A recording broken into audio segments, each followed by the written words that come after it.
Et bonjour à tous et bienvenue sur cet épisode numéro 12 du podcast du Laboratoire de la Force. Alors ça fait un petit mois que j'ai pas fait d'épisode, donc voilà, je suis content de reprendre devant la caméra. Plein de choses se sont passées pendant ce petit mois-là qui m'a valu l'arrêt en fait de la publication des épisodes.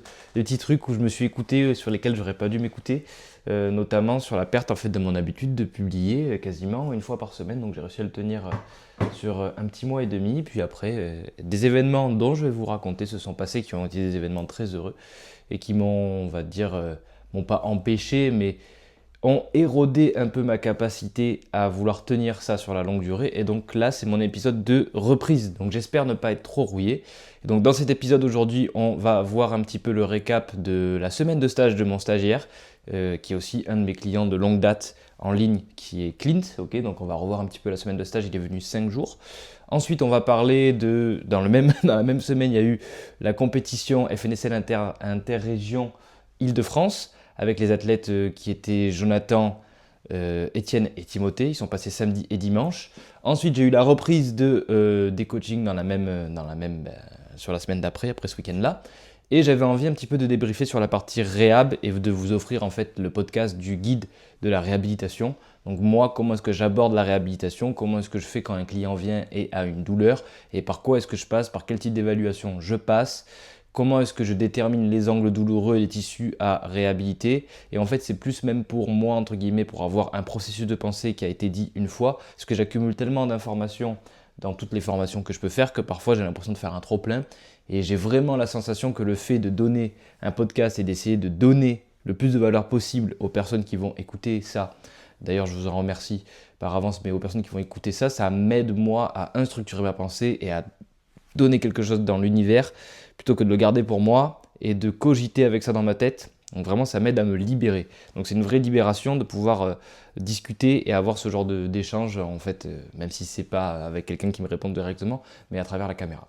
Donc on va revenir déjà sur la première semaine avec Clint. Donc Clint, c'est un client que j'ai en streetlifting depuis très longtemps. Ça fait maintenant 2 ans, je crois, que je travaille avec lui. Donc voilà, il me fait confiance depuis un bon moment, je lui fais confiance aussi. Et il se figure qu'il a il a repris en fait les études et notamment il bifurque et il s'est réorienté vers du coaching. Donc il veut être coach. Donc l'objectif ici, c'était un honneur pour moi, c'est qu'il devait faire un stage. Il voulait partir lui à l'étranger, il voulait faire un stage avec un coach, il devait faire une immersion sur plus ou moins une semaine, ou en tout cas il avait un certain nombre d'heures à effectuer, pour voir qu'est-ce que c'était la vie d'un coach, et du coup surtout d'un coach indépendant comme moi je suis. Donc il est arrivé le samedi, je suis allé le récupérer à l'aéroport, et ensuite à partir du lundi, on a commencé à attaquer du coup la semaine jusqu'à jeudi. Donc il a pu voir il me semble une dizaine ou douzaine d'heures de coaching à peu près, en présentiel avec mes clients. Ils étaient très contents, mes clients, de voir que j'avais un stagiaire avec moi. J'ai pu lui montrer un petit peu les dessous du métier. Alors pas trop la création de contenu parce que justement je devais tourner un podcast et on n'a pas pris le temps de le faire. On a fait autre chose parce qu'on a dû discuter programmation de l'entraînement, comment est-ce que je faisais pour faire mes programmes sur les clients en présentiel, comment est-ce que je fais pour faire mes programmes sur les clients en ligne. On a dû parler de la vision de mon coaching, qu'est-ce que je veux faire, qui je suis, quelle est ma mission, pourquoi est-ce que je fais ça. Donc j'ai un gros document sur la vision de mon coaching parce que ça nous a pris un bon moment. Et donc j'ai dû expliquer comment est-ce que je m'organisais pour faire les retours, WhatsApp, les check-ups, combien de temps ça prenait, comment est-ce que je me mettais en place avec les micros, les caméras, comment est-ce que je regardais la programmation et les retours vidéo des athlètes pour essayer d'avoir une cohérence et une corrélation entre ce qui a été fait sur le papier et ce qui a été fait en réalité et ce qu'on m'a envoyé. Essayer de vraiment lui montrer les dessous du métier qui prennent quand même du temps. Comment est-ce qu'on gère l'administratif aussi, parce que y a de la comptabilité, il faut envoyer les factures, faut faire des relances clients, donc ce genre de choses. Et comment est-ce qu'on gère en fait au jour le jour la partie du service en fait qu'on vient offrir à nos clients, parce qu'en fait c'est réellement un service qu'on doit offrir et on veut essayer d'offrir un service 4 étoiles. Donc voire même 5 si on peut. Donc la petite bouteille d'eau qui est toujours prévue quand j'ai des clients qui ne peuvent pas en avoir, donc je leur propose une petite bouteille d'eau. Si je pouvais leur proposer un café, je leur proposerais un café. Malheureusement, dans la salle actuelle, pour l'instant, je ne peux pas le faire parce qu'on n'a pas de machine à café et c'est pas ma salle. Mais c'est vrai que dans l'idée où j'aimerais développer mon studio un jour, voilà, ouais, si je peux avoir une petite banque de 5-6 serviettes par jour que je fais laver à chaque fois ou que je lave à la maison, des petites bouteilles d'eau comme ça qui permettent aux personnes d'arriver, d'avoir leur serviette, la bouteille d'eau s'ils veulent, et un petit café s'ils en ont envie, pour qu'on commence, on discute tranquillement, demande comment ça va, comment ça s'est passé la dernière session, est-ce qu'il y a eu des courbatures, si oui, une échelle de 1 à 10, quelle a été l'intensité des courbatures, ça me permet de savoir si on a été trop fort, si on a un peu de marge encore pour pouvoir progresser, si on peut monter un peu les poids, s'il y a eu des douleurs post-séance, s'il y a eu des endroits qui ont été réveillés et qui ne devaient pas être réveillés, type une douleur au genou qui surgit, on ne sait pas trop pourquoi, est-ce que ça ne m'indiquerait pas qu'on a trop forcé sur le squat ou que j'ai mis trop de contraintes directement sur ce genou qui n'était pas forcément préparé pour ça. Donc vraiment, ce genre de choses. Et puis après, du coup aussi, ils voient un petit peu qu'avec certains clients, on a plus de small talk que d'autres. Donc c'est-à-dire que comment s'est passé ton week-end, qu'est-ce que tu as fait là, et parfois ça peut partir un peu dans des discussions business. Ah ouais, tu as utilisé l'intelligence artificielle pour automatiser des trucs. Ah ouais, comment tu fais et tout. Ah, tu vas faire ça après, machin et tout. Donc vraiment chercher à s'intéresser sincèrement aux gens. Et ça, c'est ce que je pense, ce que Clint a retenu un maximum en vrai, c'est que en plus de la partie technique, il y a la partie relation client qui est très important. Alors je ne dis pas que je suis excellent là-dedans, mais il faut savoir s'intéresser sincèrement aux gens, il faut avoir envie d'apprendre d'eux, de les écouter. Donc ça demande une écoute active, c'est quelque chose qui, c'est vrai qu'au bout de 5-6 heures de coaching par jour, ça peut être fatigant, non pas parce que ça nous saoule, mais parce qu'en fait on a une capacité et une batterie sociale qui est limitée, et ça forcément nous consomme de l'énergie, mais ça fait partie aussi du métier que d'écouter les personnes, que de leur faire du sport, de s'intéresser réellement à leur vie. Et les gens aiment ça si en plus on essaie de faire des rappels de ce qui a été dit la séance d'avant. Ah ouais, la dernière fois tu m'as dit que tu partais en week-end, tu allais faire une marche de 12 km, comment ça s'est passé et tout, tu m'avais dit ça que ce week-end tu devais faire ça, c'était bien, vous avez bien profité, vous n'étiez pas en vacances la dernière fois ou à Paris ou je sais pas où. Et même si tu te trompes, c'est pas grave, mais tu sais qu'ils étaient partis quelque part et qu'ils ont fait quelque chose, ils te l'ont raconté, ça leur tient à cœur. Toi tu te dois de rebondir dessus et d'essayer en tout cas de retenir ça. Parce que ça fait partie de la relation client-coach pour montrer réellement que, ok, moi je suis investi pour te faire progresser en sport, pour que tu transpires, entre guillemets, pour que tu te sentes bien dans ton corps, pour que tu aies pas mal partout, pour qu'on prenne soin de tes articulations, qu'on ait des bonnes préparations au début des séances et autres. Mais l'objectif, en fait, on veut t'offrir tout, la santé articulaire, la longévité, la performance. Mais on a aussi la partie relation qui va beaucoup jouer. Et c'est comme ça que parfois des coachs très très forts en skills ne performent pas dans leur métier parce qu'en fait ils sont juste techniciens. Après ça trouvera son public.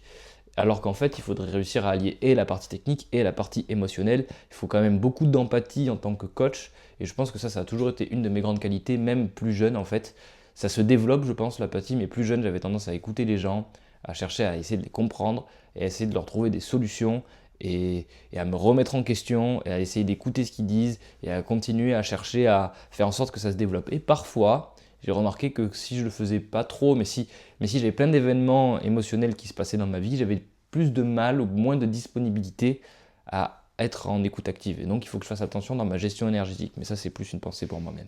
Donc voilà, Clint a vu tous les dessous des métiers un petit peu, même la programmation d'entraînement. Je lui ai montré comment est-ce que je faisais, les différentes lignes de tissu qui doivent être adressées, pourquoi est-ce qu'on a vu sa programmation à lui, pourquoi est-ce que je mets tel exercice à tel endroit, c'est important de le savoir, pourquoi est-ce que là je vais mettre, est-ce que je dois penser en exercice ou est-ce que je dois penser en pattern ou est-ce que je dois penser en ligne de tissu.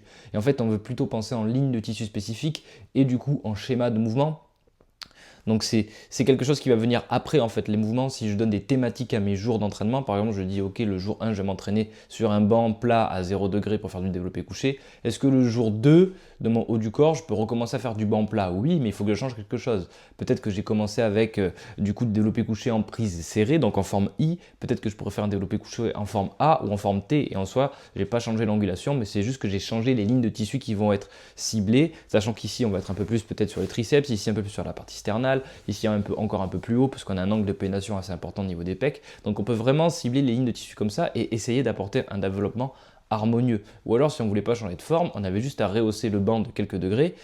Par exemple, on pourrait faire 0 degré 45 degrés ou 0,90 pour avoir un plan de mouvement horizontal, un plan de mouvement vertical, mais on peut mettre n'importe quel mouvement là-dedans. Dans le plan vertical, ça pourrait être du développé militaire à la barre, du développé militaire aux haltères, du développé militaire alterné aux haltères, du développé militaire en I, en A, en T, des pike push-up, des HSPU. Enfin, il y en a 12 millions des exercices en fait en poussée verticale. Ça restreint parce que du coup, on est de plus en plus dans certains trucs, mais je pourrais même faire des combinaisons de mouvements qui rentrent dans différents plans. Et donc c'est ce que j'ai essayé de montrer à Clint aussi, et de lui transmettre la science des différents profils de tension qu'un exercice va induire sur le corps. Par exemple, un squat, on sait que le quadriceps, il ne va pas être vraiment avoir beaucoup de tension dans sa partie raccourcie ou beaucoup de tension dans sa partie étirée par rapport à l'exercice qu'on va faire. Si on fait un goblet cyclide squat, on va avoir beaucoup de tension dans la partie étirée au niveau du quadriceps, d'accord? Mais on va négliger une partie des tissus dans sa partie raccourcie. Et donc, dans sa programmation de séance, il faudrait penser que, d'accord, si je mets un leg extension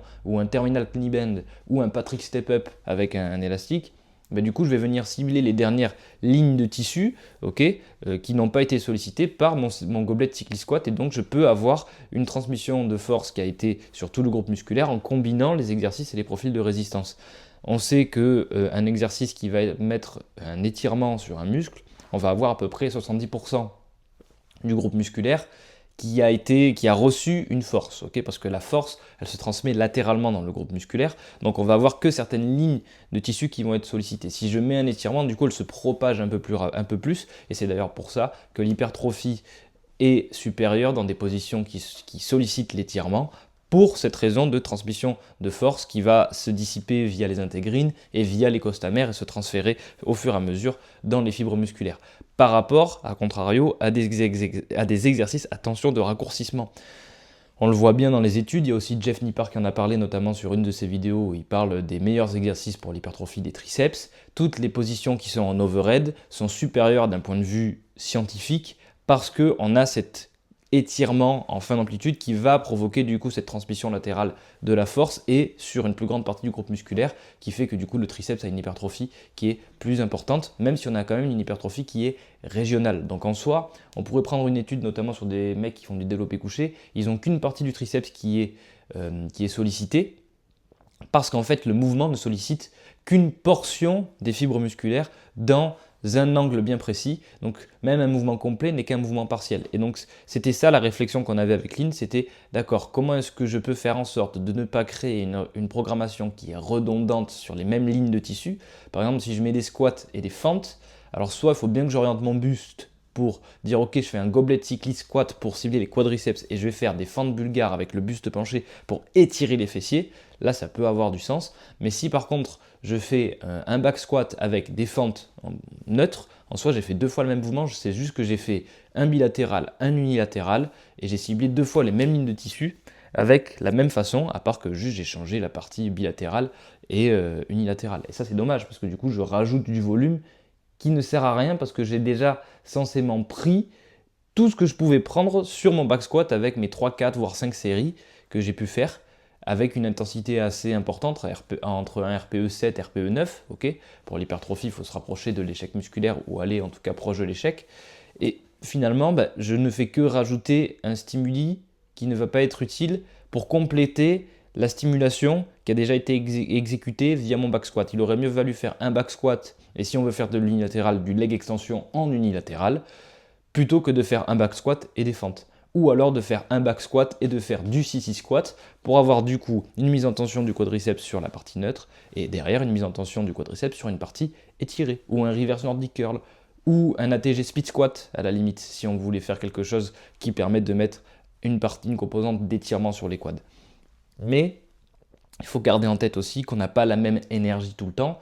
Donc au tout début, c'est facile de mettre des polyarticulaires. À la fin, c'est plus dur de finir avec des polyarticulaires. Il vaut mieux finir peut-être par des exercices d'isolation ou en tout cas des polyarticulaires qui seront sur machine parce que la demande neurologique sera moins élevée. Bon, vous avez vu, je suis parti en couille.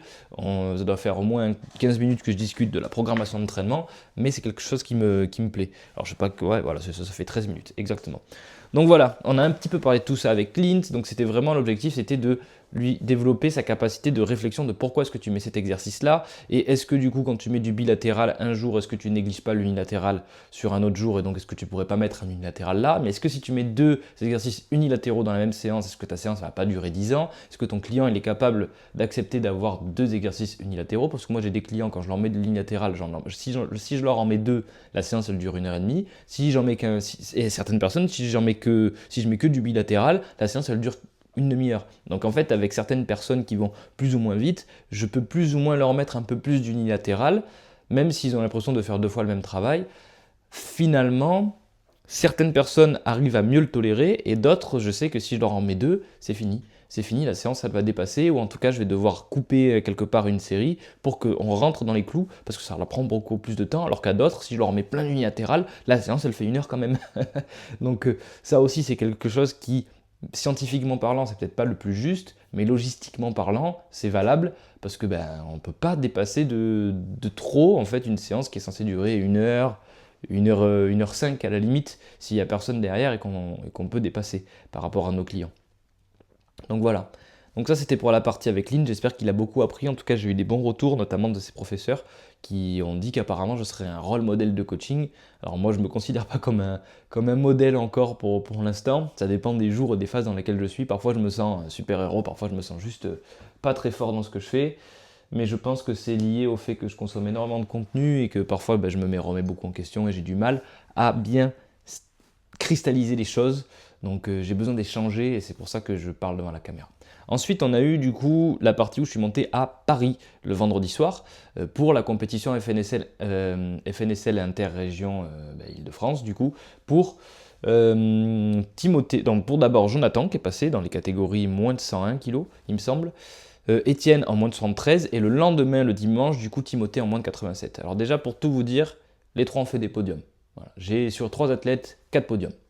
J'ai Jonathan qui finit premier, une de ses premières compétitions, il finit premier, il me semble, parce qu'il avait tendance de finir souvent deuxième sur les mouvements, notamment avec les compétitions only, donc là il finit premier. Timothée qui finit troisième, donc il prend un podium, et Étienne qui finit, alors j'ai pas envie de dire de bêtises, donc je vais regarder, il me semble qu'il finit premier aussi. Il me semble qu'il finit premier et qu'il finit troisième au RIS. Voilà, comme ça fait un petit moment, forcément, je me souviens plus, donc forcément sur mon Google Sheet, je tiens normalement des palmarès de compétition. Donc si j'ai bien fait mon travail, je suis censé avoir, hop, rempli. Donc oui, il finit premier avec un RIS à 90-50, il me semble. Premier au classement de FNSL Interrégion 2026. Étienne, plus du coup il prend une troisième place avec le RIS sur toutes les catégories confondues. Donc si on revient un petit peu en bref sur les compétitions, Jonathan, très bonne compétition, très bon muscle up, très bonne traction, il fait un PR sur les dips, PR sur le squat, plus un squat un peu refusé parce qu'il était à 207,5 kg et il a eu une redescente de la barre qui a glissé sur son dos avec une main qui s'est ouverte. Donc c'était un petit peu litigieux, mais redescendre de barre oblige, c'est no rep dans le règlement FNSL. Même s'il a réussi à remonter après derrière, en fait, la barre glisse et tombe dans les mains du spotter, si je me souviens bien. Donc voilà, c'est pas grave, il avait largement les capacités à remonter, il fera pas la même erreur là. Et du coup, Jonathan est qualifié aussi pour les FNSL nouvelle génération qui auront lieu en octobre, si je dis pas de bêtises, le 30-31 octobre. Si je dis pas de bêtises, donc première qualification.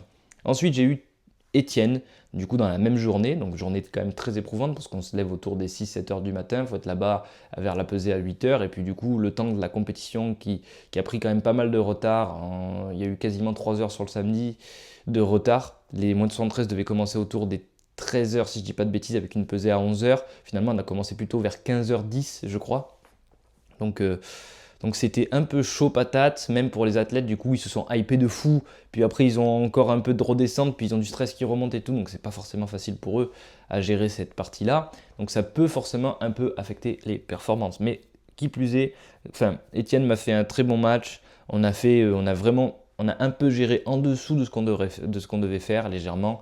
Il y a quand même un muscle up, du coup c'est bête, j'avais ouvert le fichier il y a 5 secondes, mais il y a quand même un muscle up à 21-25 si je dis pas de bêtises, à 21-25, une traction à 71-25, un dips à 107,5. C'est dommage parce que sur la semaine d'avant il m'avait passé 110 kg RPE 10, donc peut-être un petit peu gourmand sur la semaine d'avant, ce qui fait que ça coûte un peu la 110 sur le dips ici, et un squat à 217,5, on l'a joué sécure. Franchement, a posteriori de ce qu'il me dit Étienne et vu ses capacités de grind, il avait un bon 222,5 ce jour-là. Mais c'est pas grave, on a pris ce qu'on avait à prendre. Il est quand même qualifié pour FNSL, pour les FNSL du coup, nouvelle génération, pardon. J'ai pas vérifié, mais il me semble qu'il n'y a pas eu plus de totaux que ça sur Sud-Est et sur une dernière compétition, je crois. C'était Sud-Ouest et je sais plus où. Il y avait 2 autres compétitions. donc qualifié. Et ensuite, Timothée qui finit troisième avec un total à 427, je crois aussi. Donc un peu en dessous de ce qu'il avait déjà fait. Donc pour Jonathan et Étienne, c'est un PR sur le total, même s'ils auraient voulu avoir plus, parce que tous les athlètes veulent plus, c'est normal. Ils ont tous performé, c'est juste que, par exemple, Étienne n'a pas forcément fait de PR sur ses mouvements en tant que tel en compétition, parce qu'on s'est un peu bridé quand même, un peu spécial, tombé un peu malade avant. Mais c'est pas plus mal, ça nous laisse par contre pas le choix que d'aller chercher des gros PR sur sur la nouvelle génération ici, où là il faudra tout péter, 225 minimum sur le squat, ou même voire 225. Des tractions à plus de 75 kg, un dips à 110 et un muscle up. Si on peut réitérer à 21, 25 voire 22, ça sera excellent. Donc voilà. Donc si je dis pas de bêtises, je crois que Timothée a fini à 2,5 kg en dessous de son meilleur total all time. Donc c'est forcément ça met un peu de frustration. Ouais, c'est ça, il finit à 2,5 kg de son meilleur total all time. Un PR sur les dips. Un muscle up qui remonte un petit peu, c'est pas un PR, c'est sur le muscle up, mais ça reste mieux que sur la dernière compétition qu'il a fait. Un chin up un peu en dessous, à 1,25 kg en dessous de ce qu'il a déjà pu faire. PR sur les dips du coup, et squat, un effondrement en fait en fin de compétition. On aurait dit que d'un coup il y a eu de la fatigue, une perte un peu, pas d'enjeu, mais une perte un petit peu sur la capacité à réitérer un effort max. Il a quand même sécurisé la troisième position, c'était un très beau match parce qu'on avait potentiellement quelqu'un qui pouvait nous passer devant avec le squat. Et donc si Timothée assurait son 210 kg en squat, il n'y avait pas de souci, il gardait son avance. Et en fait, en ratant sa 210, ça a donné de l'espoir à notre concurrent qui était juste derrière de réussir sa 220, je crois, ou 225 en squat. Et franchement, s'il a passé, il méritait la troisième place. Donc voilà, donc bravo à lui. C'était un très beau match. Ça m'a foutu un peu les jetons. J'ai dû faire les calculs comme ça, là, en mode ok, attends, mais pour être sûr, machin, nanana. Fallait aller vite parce qu'on avait les barres à annoncer. Donc non, c'était très très bien. Franchement, ça c'était cool et c'est pour ça qu'on y va. Et le fait d'avoir du coup les trois athlètes qui sont sur les podiums, ça fait très plaisir. Forcément qu'on aurait voulu tous plus de Toto. J'aurais voulu que Timothée il surperforme sur son total. Pareil, j'aurais voulu que Étienne il performe encore plus et qu'il soit fier d'eux. Mais je pense que ça fait partie de la dynamique des compétiteurs, c'est qu'ils veulent toujours plus. C'est-à-dire que sur le moment, souvent on veut la place, c'est inconcevable de ne pas réussir à faire un podium. Mais après coup, on se dit, ah franchement, j'aurais pu faire plus et tout. Et en fait, dans le moment, c'est très compliqué de juger sa capacité actuelle. Et après, a posteriori, c'est toujours facile de dire, ouais, mais là, j'aurais pu pousser plus. Ouais, mais là, j'aurais pu faire ci. Oui, mais là, j'aurais pu faire ça. Oui, mais du coup, si malheureusement, on n'est pas omniscient et on peut pas deviner les performances. Et sur le moment, ce que tu as fait là a sûrement été la meilleure stratégie et la meilleure prise de décision que tu aies pu faire parce que tu avais tes émotions sur le moment, dans le contexte que tu étais, avec la hype que tu étais, avec la forme que tu avais à ce moment-là précis. Donc c'est ce que tu as pu donner sur le plateau ici a été ce que tu pouvais donner au maximum à cet instant T précis. Et a posteriori dire que peut-être que j'aurais pu un peu plus, ok. Donc on le note pour la prochaine fois et on essaiera de se faire un peu plus confiance dans les moments où justement tu essayes de un peu lever le pied, de dire je suis pas sûr, machin et tout. Comme ça, on sait que tu auras essayé de tout prendre. Mais ça peut être à double tranchant en disant ok, je me fais plus confiance et finalement en faisant plus confiance, en se faisant trop confiance, parfois on s'expose complètement et c'est là où on peut perdre des matchs quoi. Parce que là, sur ça, je crois que j'ai pas eu énormément de no reps. Je crois que sur tous les athlètes, j'ai plus trop regardé là sur le Google Sheet, mais j'ai au moins des 9 sur 12 ou des 10 sur 12 ou même des 11 sur 12. Donc c'est des très bonnes compétitions avec quasiment tous les essais validés. Donc vraiment excellent, vraiment excellent. Donc vraiment, ça m'a énormément plu. J'espère pouvoir revenir du coup à nouvelle génération avec les deux athlètes qui ont été qualifiés. Un peu dégoûté pour Timothée qui rate la qualif de pas beaucoup, il me semble. Donc vraiment, ça se jouait à rien du tout. Si son squat s'il avait réitéré la performance en squat qu'il avait pu faire à Annecy for Lift avec un 215, je pense qu'il aurait été qualifié peut-être. Je me souviens plus exactement du minima qu'il y avait. Ça reste très très très proche de ce qu'il pouvait faire. Donc franchement, je peux comprendre un peu sa déception. Mais il a donné ce qu'il pouvait donner et c'est l'essentiel. Et maintenant les amis, du coup, on va essayer de passer, je pense, à la partie réhabilitation. Donc, qu'est-ce que je fais moi quand j'ai quelqu'un qui vient me voir et qui a des douleurs et des gènes? Première chose, on va poser les questions suivantes. Comment tu t'appelles? Est-ce que ça va? Pourquoi est-ce que tu viens me voir? Est-ce que tu as déjà fait du sport? Est-ce que tu as déjà été entraîné par quelqu'un? Est-ce que tu as déjà eu un coach? Est-ce que tu es déjà allé en salle? Qu'est-ce que tu as aimé? Qu'est-ce que tu n'as pas aimé faire? Et quelles ont été tes blessures, même les plus insignifiantes? Et ça, j'insiste, c'est très important, les plus insignifiantes, parce que souvent, on va négliger certains petits bobos qu'on a eu, certaines petites déchirures qu'on a eues il y a quelques années. Si ça a mal été soigné, on a ce qu'on appelle de la fibrose, c'est-à-dire que c'est du collagène de type 3 qui s'est mis sur la blessure. Le corps engage un processus de cicatrisation le plus tôt possible pour réparer les tissus, ok? Sauf que ces tissus-là, s'ils ne sont pas chargés le plus tôt possible, on va avoir un problème dans les transmissions de force. Et ça, c'est la théorie des systèmes dynamiques et les concepts de tenségrité. Si on a un changement d'un point de vue microscopique, on va avoir un changement sur la partie macroscopique. D'accord? Donc on va perdre la relation tension-longueur qui est au niveau du muscle, c'est-à-dire que le muscle est potentiellement moins capable de produire de la force à une certaine longueur de fibre musculaire parce qu'on peut moins transmettre les forces, parce qu'au lieu d'être comme ça dans l'alignement des fibres musculaires, on a un barrage en plein milieu et donc la force ne peut pas être transmise à cet endroit-là. On a des problèmes en termes d'hypertrophie et on a des douleurs parce que ça ne passe pas et donc c'est moins efficient. Okay, et on a de la perte dans la production de force et en plus on a de la rigidité, on a de la perte d'amplitude de mouvement, on a un réflexe myotatique qui est moins tolérant, donc qui s'active plus tôt pour justement protéger la zone. Donc l'objectif ici, c'est vraiment d'avoir une anamnèse complète de la personne et connaître tous les antécédents de blessure, même ce qui paraît le plus insignifiant. J'ai encore une anecdote ici d'un client qui ne m'avait pas forcément expliqué qu'il avait une petite déchirure ou qu'il avait fait une déchirure il y a 6 ans sur un ischio-jambier qui n'avait pas été soigné et qui ne lui posait pas de problème. Et donc on a fait forcément, je commence par un petit Romanian deadlift très léger, vraiment pas lourd. Ça lui tire énormément, mais il sent pas de douleur. Et quelques temps après, waouh, putain, ça me fait mal à l'ischio et tout machin. Je sens une pointe comme si ça a été déchiré. Ok, mais en fait, je pense que simplement on a réveillé la partie de la fibrose, donc on a dû un petit peu remodeler parce que pour remodeler un tissu, il faut quoi? Il faut de l'étirement, du temps sous tension et de la contrainte mécanique qui permet du coup d'avoir ce cassage de la fibrose, de ce barrage et de la reconstruction avec du collagène de type 1. Le problème étant que comme on a mis des contractions concentriques et excentriques, on a eu un frottement un peu plus important au niveau des tissus qui a potentiellement engagé un processus inflammatoire qui derrière a potentiellement engagé un processus douloureux.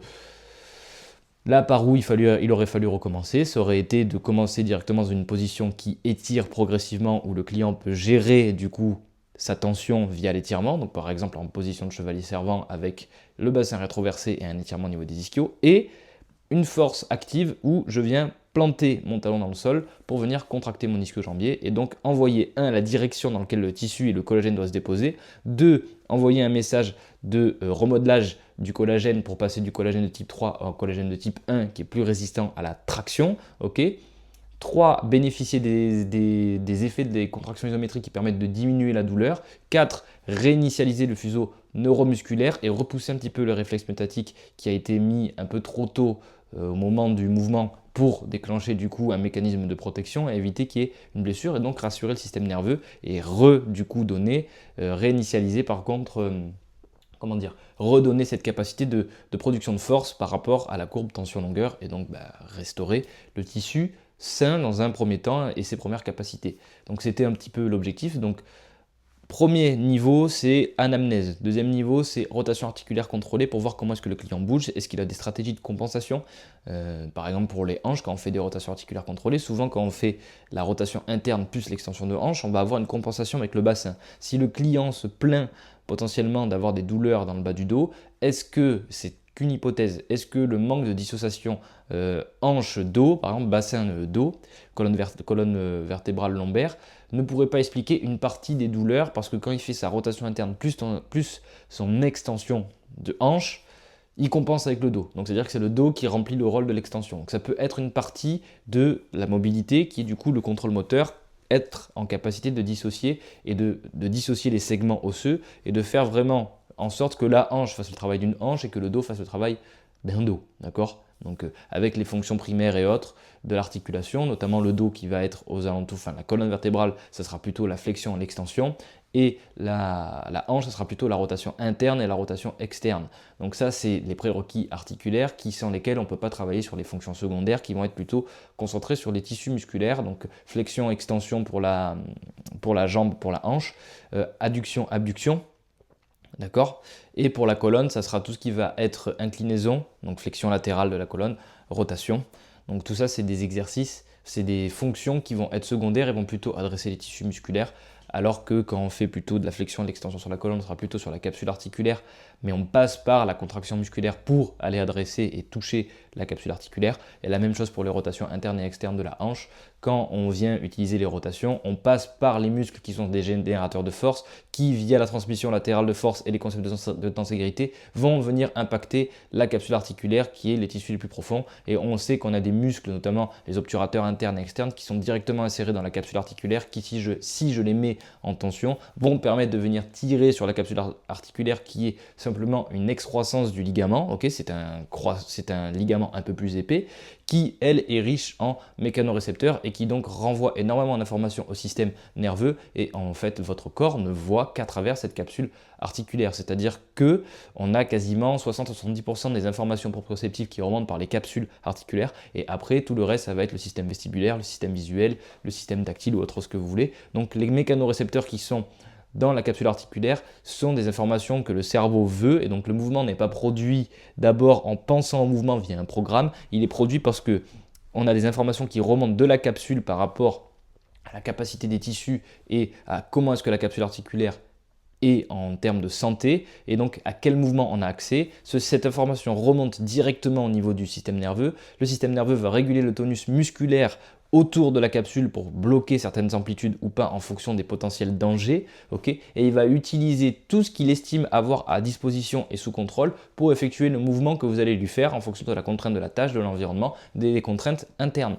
Donc ça, c'est la théorie des systèmes dynamiques, et tout ceci, c'est une théorie forcément, mais tout ceci va influencer un peu tout. C'est-à-dire qu'il suffit que par exemple je puisse redonner de la mobilité de la cheville, notamment en dorsiflexion, et peut-être que tout mon système d'organisation du mouvement, notamment dans le squat, va être impacté en réaction en chaîne. C'est-à-dire que mon genou va prendre peut-être moins de contraintes, ma hanche moins de contraintes, mon bas du dos moins de contraintes, parce que j'ai la capacité à avancer plus mon genou au-dessus de mon gros orteil, ce qui fait que mon torse va se redresser, plutôt qu'à contrario avec quelqu'un qui a une dorsiflexion de cheville qui va être limitée, qui fait qu'il va devoir aller se pencher énormément en avant pour descendre. Et après tout ça, ça va mettre en corrélation avec la longueur des membres, la capacité de rotation interne-externe de chacun, la capacité de flexion de hanche qui peut aussi emmener le bas du dos un peu en butt wing, qui est pas mauvais, mais qui est en fonction avec des répétitions de plus en plus lourdes, ou en tout cas avec énormément de répétitions, ces compensations sur le long terme peuvent entraîner peut-être de l'arthrose, ce qui n'est pas mauvais, mais c'est juste que du coup ça engendre des processus inflammatoires et des usures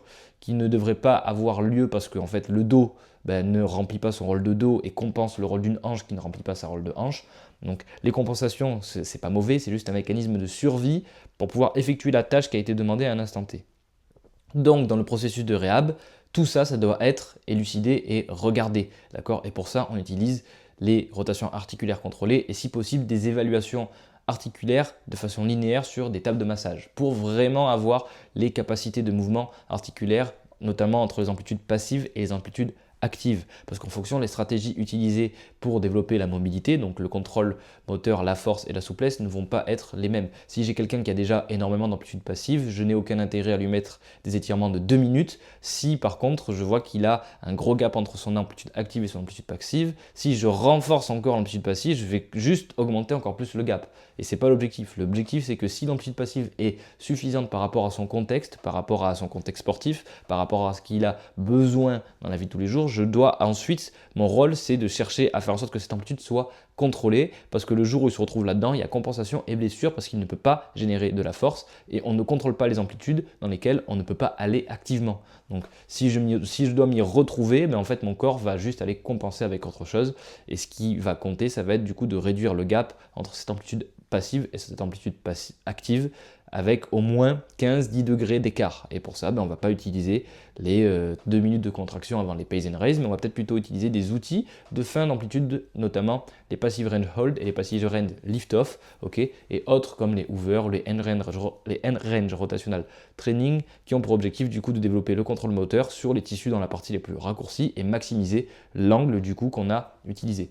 Donc on peut utiliser les pace and raise mais directement avec des contractions. C'est juste qu'avec les étirements, quand on fait de la rééducation, c'est intéressant pour donner la direction du dépôt de collagène et réduire les douleurs et du coup commencer à remettre en mise en charge. Ok, et ensuite seulement quand on atteint un certain niveau d'intensité au niveau des contractions isométriques, on va pouvoir introduire potentiellement de l'excentrique, ok, pour permettre du coup d'avoir ce remodelage tissulaire et cette production de force et cette capacité à absorber plus de force pour les tissus qui ont été lésés, d'accord, mais aussi peut-être développer la mobilité si celle-ci était déficitaire.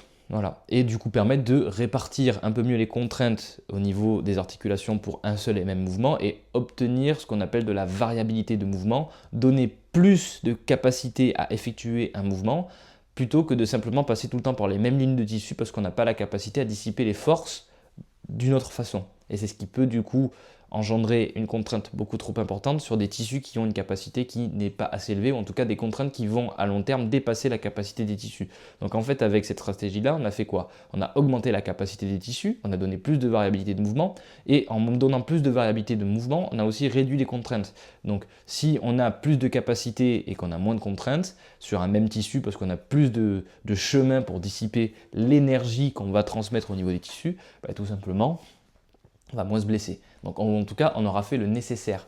Après, les contraintes, ça doit être adapté à ce que la personne va rencontrer. C'est pas parce que du coup on n'a plus de douleur qu'on est guéri. Ça veut juste dire que si derrière j'ai un footeux qui a un problème d'adducteur au niveau de la hanche, on rééduque via des contractions isométriques, je lui apprends à tolérer une amplitude de mouvement entière avec de l'étirement via de l'isométrie, du coup de l'étirement dans la position étirée, avec un tissu qui a une longueur qui est importante. Du coup, on réduit un peu le réflexe myotatique, entre guillemets, on augmente sa tolérance, on lui donne plus de capacité à absorber de la force dans cette contrainte-là, mais c'est sans mouvement. Dans sa pratique sportive, quand il vient faire des changements de direction, c'est avec une vitesse importante. Mais pour arriver avec de la vitesse importante, il faut déjà avoir eu la capacité à hypertrophier ses tissus, à avoir eu de la force dans ses tissus, donc potentiellement de l'excentrique sur les adducteurs avec des sliders ou ce genre de choses, avec de l'excentrique submax, max, puis supramax, de l'excentrique quasi isométrique en fin d'amplitude de mouvement,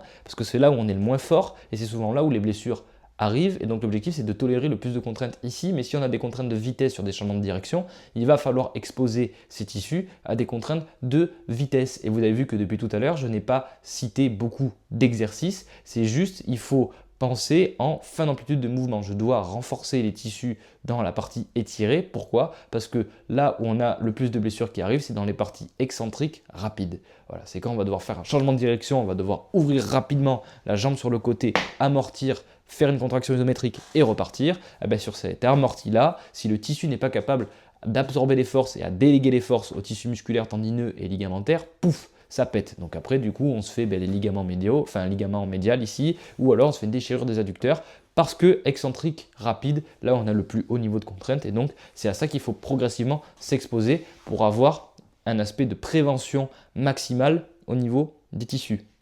Mais donc tout ça, ça rentre dans une pensée systémique et globale qui explique pourquoi est-ce que parfois j'ai un putain de brouillard mental dans ma tête. C'est parce que c'est juste énorme. C'est juste énorme en fait. Si on reprend les tractions et autres, ou même les dips ou ce que vous voulez, par exemple là pour l'épaule, l'épaule c'est très complexe parce que ça s'articule avec la gléno-humérale, ça s'articule avec la scapulo-thoracique, ça s'articule avec l'acromioclaviculaire, avec la sternoclaviculaire. Donc même si c'est sur ces articulations-là, sur les sternoclaviculaires, acromioclaviculaires, on n'a pas beaucoup de capacité de changement de mouvement, ça s'articule quand même avec ça. Mais là, sur quoi on va pouvoir agir, ça va être sur la gléno-humérale, la scapulo-thoracique et le thorax et la colonne, d'accord? Avec les ouvertures, les extensions et les rotations. Si je donne plus de rotation et plus d'extension, je réduis les contraintes sur ma scapulo-thoracique. Si je réduis les contraintes sur ma scapulo-thoracique, je peux réduire les contraintes que ma glénomérale est en train de subir puisque les deux sont connectés. Donc tout est interlié. Donc si je travaille sur ma rotation externe de l'épaule alors que ma limitation vient d'un manque d'extension thoracique, bah du coup j'ai perdu. Parce qu'au final, je travaille sur quelque chose qui n'est pas la cause et qui n'est que la conséquence d'un manque de mobilité ailleurs. Donc c'est là où en fait, si je change à un endroit, je vais avoir des répercussions sur le reste. Et c'est pour ça que trouver le point A et le point de départ de la personne est le plus important et le plus difficile, c'est de ne pas interpréter avant et de dire « Ah mais t'as mal aux adducteurs, ah mais ça c'est parce que t'as un manque de rotation interne de ce côté et du coup ça compense. » Ouais mais ça on ne sait pas en fait. On ne sait pas, peut-être qu'il a une déchirure, peut-être que c'est parce qu'il n'a pas suffisamment de mobilité que ça compense, ou peut-être que c'est parce qu'il a trop de mobilité d'un côté et qu'elle, du coup, n'arrive pas à suivre son hypermobilité de l'autre côté. Donc, c'est vraiment hyper compliqué, ou même peut-être que ça vient pas forcément de la hanche, ça vient peut-être des chevilles, ou peut-être que ça vient même du dos, ou du bassin, ou autre. Donc, c'est assez complexe à répondre sur ce genre de choses. Et finalement, il faut réussir à avoir une bonne évaluation, rotation articulaire contrôlée, pour pouvoir voir les capacités de mouvement, les compensations, les stratégies de compensation qui est mise en place. Ensuite, on passe sur l'input de réhab où l'objectif ça va être de venir étirer ou si on ne peut pas étirer, de se rapprocher de l'angle douloureux de 10 degrés et de mettre des contractions isométriques spécifiques pour aller progressivement vers la partie étirée. Okay, pour avoir les bénéfices du remodelage tissulaire, les fibroblastes et redonner surtout la capacité de mouvement entière de l'articulation. D'accord, on ne peut pas se permettre de rester bloqué là comme ça avec les épaules parce que ça tire et que ça fait mal ici. Il va falloir au bout d'un moment retrouver les capacités de pouvoir aller en overhead. Donc ça c'est quelque chose qui est important, sinon on est trop en perte de mouvement.